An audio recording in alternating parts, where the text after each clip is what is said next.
Bonjour, je suis Delphine Zanelli. Bienvenue dans le podcast L'entreprise de demain, le podcast de tous les bâtisseurs du futur du travail. Celles et ceux qui le vivent, le créent, le questionnent et chaque jour le réinventent.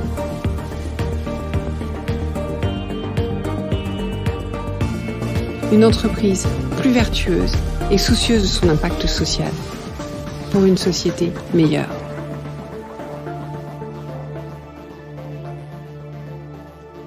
Bonjour, j'espère que vous allez bien. Je suis ravie de vous retrouver pour ce nouvel épisode.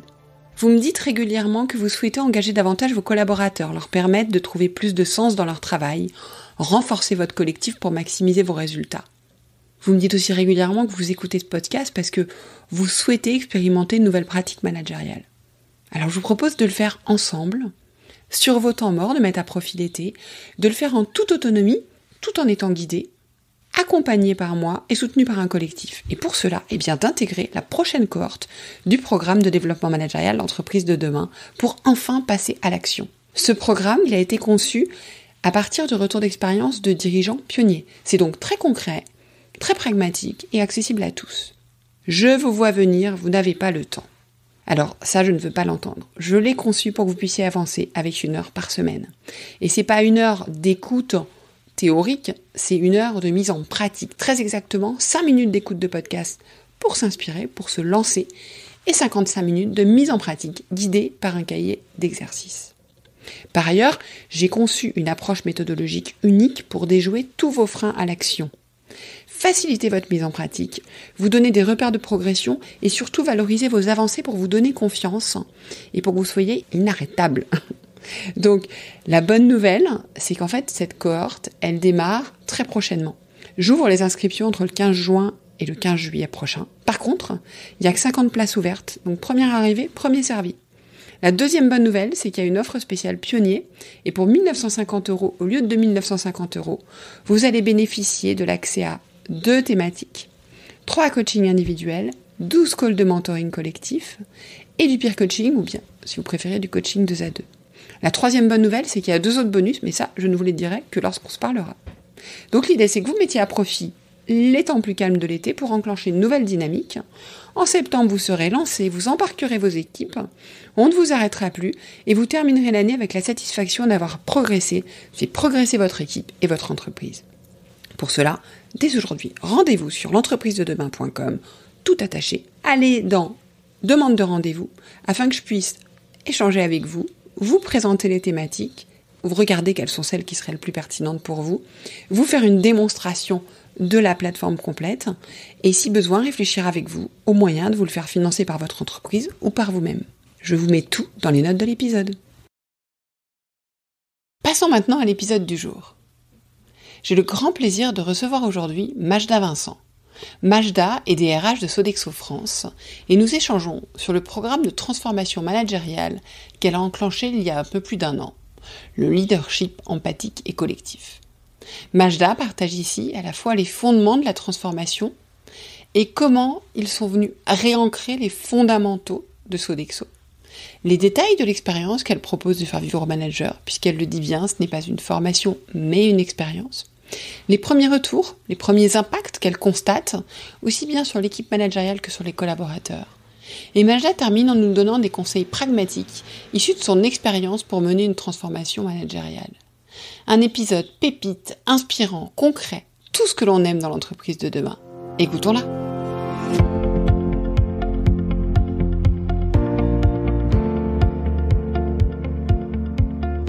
Bonjour Majda.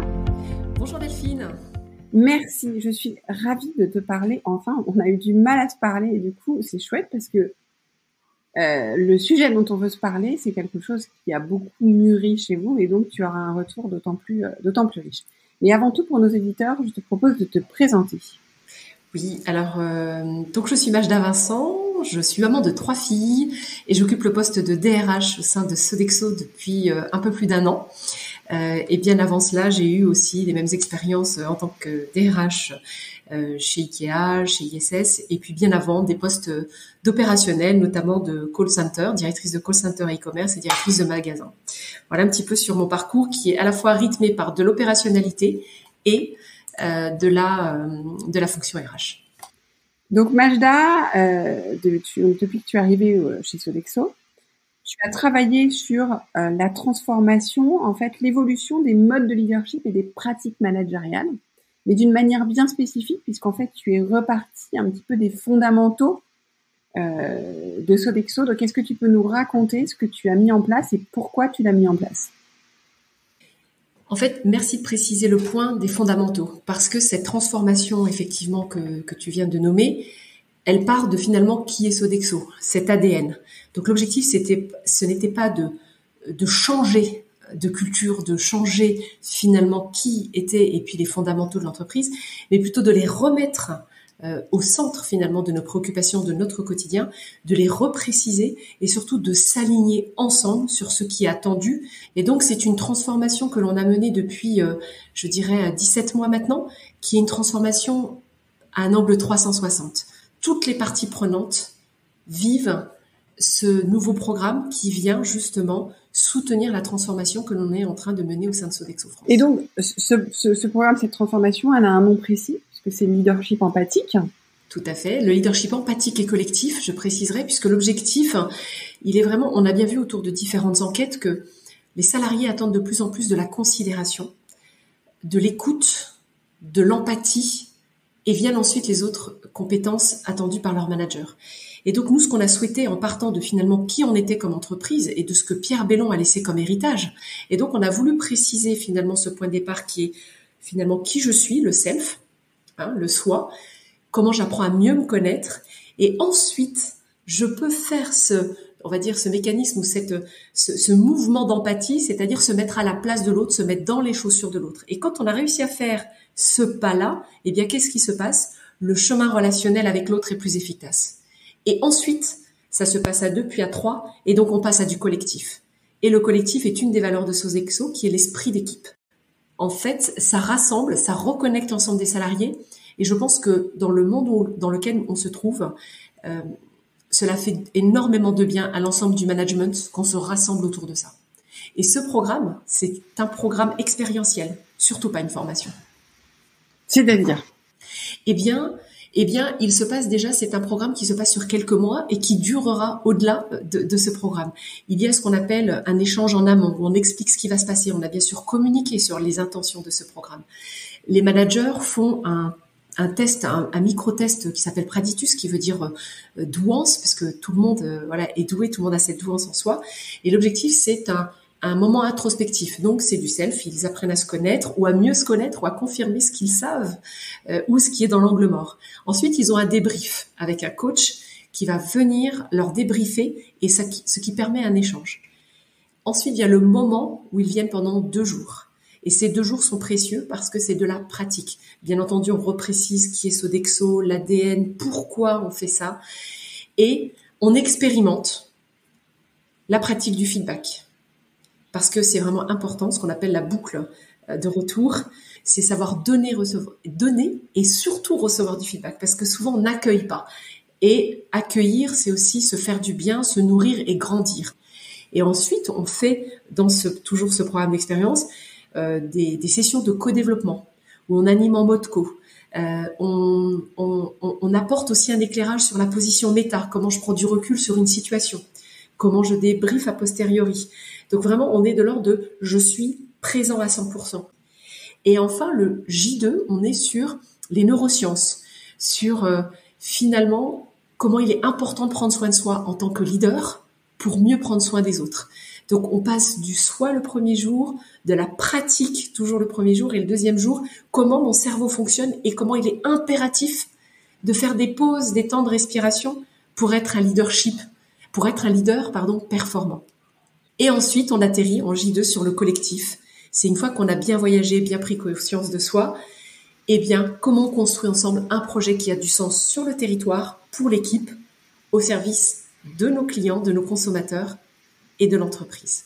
Et donc, là, on travaille sur la construction de projet à ce moment-là. Ouais. Tout à fait. On est vraiment sur la construction de projet, et ensuite, il y a un lead qui se fait dans l'équipe et il y a un suivi qui se fait sur le programme. Et le 30 juin, eh bien, nous allons avoir un événement avec l'ensemble des leaders qui ont suivi le programme, en tout cas au niveau management N-1, où les projets vont être présentés pour, 1, s'inspirer, 2, challenger, Et 3, peut-être copier-coller pour accélérer finalement la mise en œuvre des projets. Et à l'issue de ce programme, c'est pour ça que je parle d'un programme, et ça va durer quelques mois, nous avons lancé un 360 pour vraiment pouvoir se dire, mais qu'est-ce que j'ai amélioré, qu'est-ce que je perçois que j'ai amélioré de moi-même, mais ce que les autres ont pu percevoir ou pas de ma transformation, ou en tout cas des quelques mouvements sur lesquels j'ai décidé de m'engager, puisque chacun des participants et participantes repartent avec un engagement individuel, d'un apprentissage sur des compétences qu'ils ont découvertes ou reprécisées, ou un engagement auprès du collectif. Et l'objectif, c'est d'animer cela. Et au sein de Sodexo, ce que l'on a fait pour accompagner la transformation, parce que Delphine, tu le sais mieux que moi, une transformation, ça prend du temps. Ça va prendre 2, 3 ans, 4 ans. Eh bien, nous avons formé des facilitateurs et facilitatrices qui vont accompagner, animer, pour constamment reparler, le mettre à l'ordre du jour, et puis bouger ensemble. Au niveau de tout ce qui est connaissance de soi, est-ce que tu as l'impression que ça a été facile? Est-ce que ça a été une découverte pour les gens? Parce que c'est pas forcément des choses qu'on a l'habitude de nous faire en entreprise, en fait, classiquement. On va souvent nous demander de partir, d'aller travailler sur des modèles, etc., et pas forcément au départ d'avoir cette démarche. En fait, la manière dont on l'a amené a fait que finalement, il y a eu un accueil vraiment très favorable. Moi qui viens de rejoindre l'entreprise, enfin même si j'ai 18 mois dans l'entreprise, je ressens le côté humain est très très présent. L'attention portée à l'autre. Et le fait de juste modifier l'attention portée à soi a été un cadeau pour les personnes. Donc accueilli très favorablement, sans frein. Alors bien entendu, on peut avoir toujours une personne ou deux pour qui l'exercice n'est pas simple. Et c'est OK. C'est finalement accepter le temps qu'il faut pour chaque individu de s'approprier ce qu'il se passait. Et vous voyez, ça fait aussi partie parce que dans ce programme, il y a la notion de diversité. Parce que vous savez qu'il y a une diversité de modèles, je dirais, de profils de personnes, de caractères. Chacun est unique et chacun va au rythme qui est important pour lui. Et on voit que finalement, ce temps pour soi était précieux et ça permet aussi d'autoriser ce pas de côté dans le monde qui va très vite aujourd'hui. C'est intéressant. Et autre chose que tu as dit qui est très important, tu disais actuellement, les gens ont besoin de se regrouper, de se retrouver. Et c'est vrai que récemment, j'ai interviewé Mathilde Decausse, qui est DRH de Mazars France, et qui me disait l'entreprise, on sent bien que c'est dans cette période de totalement d'incertitude, c'est le dernier endroit où on a encore quelques formes de certitude, en tout cas, où on a encore un cadre, quelque chose, d'où l'importance d'avoir ce cadre. Et c'est quelque chose que tu évoquais. Et effectivement, en quoi ce travail sur le modèle de leadership te permet de stabiliser quelque part, d'ancrer les personnes? Est-ce que tu observes que ça rassure aussi quelque part? Oui, merci pour ce point parce que, comme je disais tout à l'heure, effectivement, la force de Sodexo, c'est que cet ADN, elle est déjà là en fait. Et ça a permis de rassembler et ça a permis de repréciser finalement l'essentiel même de notre quotidien. Parce que le quotidien de Sodexo reste quand même servir, améliorer la qualité de vie des clients et des consommateurs pour lesquels on travaille. Et donc, on a reprécisé l'essentiel. Et effectivement, dans ce qu'il se passe autour de nous, le fait de se reconnecter et de se retrouver permet d'être plus efficace et d'être finalement, je dirais, conscient de l'importance de ce que l'entreprise doit adresser. Et tout se passe effectivement dans l'entreprise. Donc on sait que maintenant, il y a un monde hybride, qu'on est connecté à distance par différents canaux. Et le programme se passe en présentiel. Et il se passe beaucoup de choses en présentiel. Et les personnes sont contentes de se retrouver parce que ce programme nous permet aussi, au-delà de pratiquer le feedback, de pratiquer le codev, eh bien, il y a des temps informels qui permettent d'aller plus loin dans la relation. Le soir, un événement informel autour de l'apéritif, le petit déjeuner le matin, la marche qui est faite dans les temps de pause. On met vraiment des temps de respiration.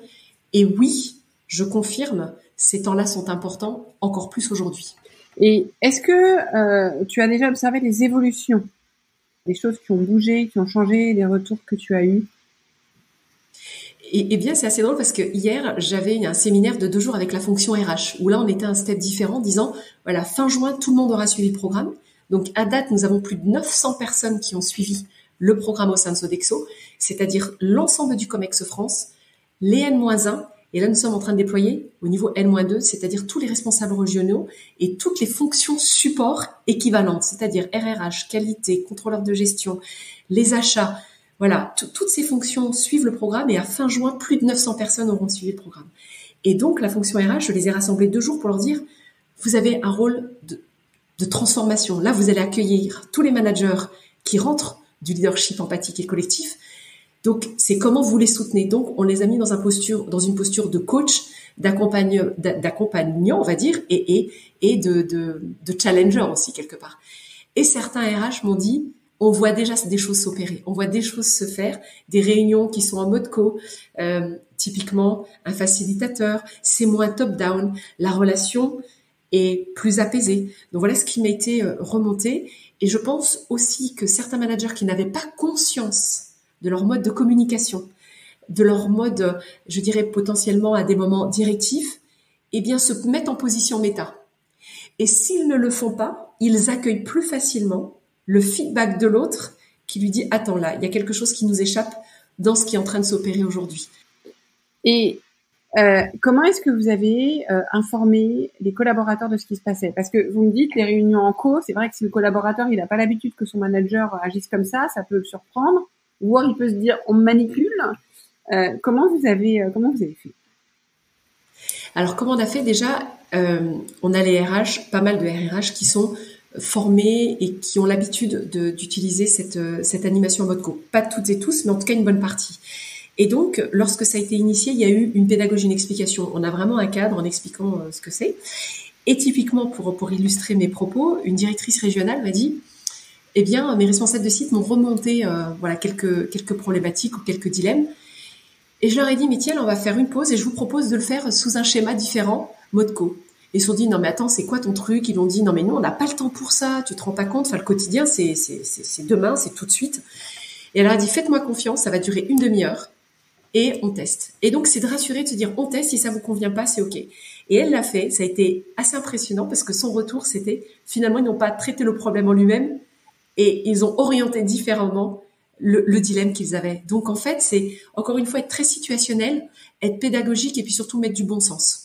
Voilà, c'est pas arriver avec une théorie, avec des slides, c'est le faire avec beaucoup de simplicité et le rendre le plus accessible possible. D'accord. Et vous avez informé toute l'entreprise du lancement de ce programme? Oui, l'ensemble du programme a été présenté au sein du management. On a une communication, ce qu'on appelle une newsletter à l'ensemble des équipes. Donc, ça a été présenté. On a fait des mini-vidéos. Et puis, le fait de l'avoir présenté dans les différents CSE, ça a permis aussi d'avoir ce langage commun. Et je peux vous dire que souvent, ils me challenge en disant « Ah, attention, c'est pas très empathique ». Donc, on a ce type de discussion, même dans les instances, avec nos partenaires. Et les collaborateurs ont accueilli comment cette démarche pour leur manager? Eh bien, on a créé de l'attente, c'est sûr. Donc, ils savent, ils attendent, et ça va être une bonne manière aussi de monitorer, puisque nous allons organiser au printemps prochain une enquête de satisfaction, une enquête d'engagement. Eh bien, on a précisé des questions qui permettent de savoir, en fait, vraiment de monitorer d'un point de vue 360 si nos employés perçoivent ce changement auprès de leur manager, notamment en termes de pratiques managériales. Bon, bah, c'est très... Donc, rendez-vous printemps prochain pour voir cette évaluation. On en reparlera alors. Et quel conseil tu donnerais à quelqu'un qui, comme toi, veut redéfinir, quelque part, les modes de leadership et de management dans son entreprise? On commence par quoi? Eh bien, on commence par donner du sens. Pourquoi on le fait?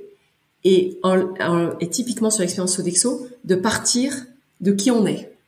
Vous savez, chez Sodexo, c'est l'esprit de conquête. Donc dire voilà, ce qui a fait le succès de Sodexo, c'était ça. Donc on se réinvente pas. Donc on rassure sur le cadre. On rassure aussi sur la remise en question à tous les niveaux. C'est-à-dire que voilà, on n'est pas parfait, puis c'est aussi enlever un poids auprès des managers. On sait que vous n'êtes pas parfait. C'est ce qu'on appelle vraiment la vulnérabilité. Et on l'apporte. Nous sommes, voilà, il y a une certaine vulnérabilité, une imperfection, et c'est OK. Donc à partir du moment où on commence par cela, le pas d'avance est très facile. Et puis, c'est d'impliquer à tous les niveaux. Donc cette idée, elle est venue de la part de Anna Notarianni, présidente France, avant que j'intègre Sodexo. On en a parlé de cette transformation. Donc, on l'a co-construite aussi avec des managers de Sodexo. C'est-à-dire, on a détecté une région où les directeurs régionaux étaient déjà dans cette logique-là. Donc, vous voyez, le terreau était déjà favorable.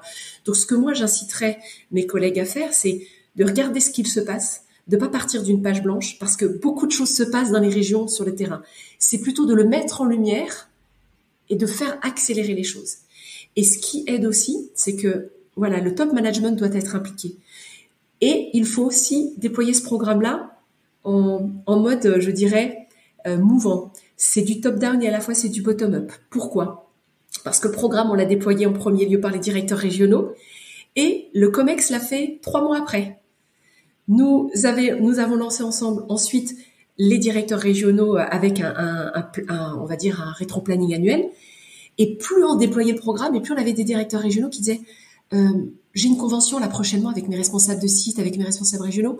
Est-ce que tu peux m'aider à designer quelque chose pour aller plus vite ? Eh bien, c'est accepter de lâcher prise et pas de se dire non, mais on a un planning RH, ça va se passer sur 18 mois, etc. Non, c'est accepter que certains sont prêts à déployer plus vite parce que ça a du sens, parce que ça résonne et parce que le terreau est favorable. Et donc, le conseil, c'est accepter que ça puisse aller plus vite et accepter que aussi on puisse ralentir et de prendre le temps sur d'autres régions, un autre environnement. Donc voilà ce que j'aurais tendance à dire par rapport à l'expérience qu'on vient d'avoir. Et moi, je suis ravie, encore récemment, dans une région, là, avec les responsables régionaux, eh bien, certains managers nous ont dit, j'ai une convention là en juin, aidez-nous à designer quelque chose qui puisse avoir du sens et rapidement impacter pour que ça puisse m'aider à accélérer cette transformation. Et ensuite, j'ai eu aussi les organisations syndicales qui ont suivi ce programme-là et qui m'ont dit, mais quand est-ce que vous allez le faire aussi sur les sites ? Eh bien, on s'est dit, c'est prévu. Et d'ailleurs, la phase 3, c'est dès septembre, nous allons aller encore au plus proche des sites du premier niveau de management. Félicitations, c'est passionnant. Merci beaucoup d'avoir partagé tout ça avec nous, les coulisses. Et puis, je souhaite que ça continue sur sa lancée superbement, en fait. Merci Delphine. Merci pour votre écoute. J'espère que l'épisode vous a plu. Faites-le moi savoir en laissant des étoiles et des commentaires sur Apple Podcasts. Cela me permet de le faire connaître, le podcast, et m'encourage à le poursuivre. Rejoignez-moi également sur le groupe LinkedIn L'Entreprise de demain pour échanger avec d'autres auditeurs, proposer des invités.